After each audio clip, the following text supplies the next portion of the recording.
काठमाडौँ महानगरपालिकाले अतिक्रमणमा परेको 208 रोपनी भन्दा बढी सार्वजनिक जग्गा फिर्ता ल्याएको छ।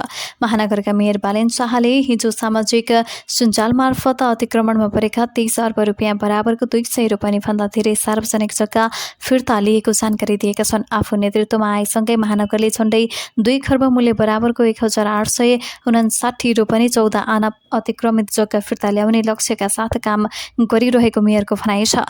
स्थानीय सरकार सञ्चालन ऐन 2074ले सार्वजनिक जग्गा र सम्पत्तिको संरक्षण, व्यवस्थापन तथा पुनर्प्राप्तिको सम्पूर्ण अधिकार स्थानीय सरकारलाई दिएको छ। त्यही नीति अनुसार सार्वजनिक जग्गा मिच्ने, कब्जा गर्ने र हडप्ने प्रवृत्तिको अन्त्य गर्न अभियान नै सञ्चालन गरिरहेको मेयर शाहले बताएका छन्। महानगरले फिर्ता गरिएका जग्गालाई पुनः कब्जामा नपरोस् भन्ने उद्देश्यले खुल्ला पार्क, खेलकुद मैदान, स्केटबोर्ड पार्क, सतल हरित क्षेत्र र सार्वजनिक उपयोगका स्थलहरूका रूपमा विकास गर्ने कार्य तीव्र गतिमा अघि बढाइरहेको पनि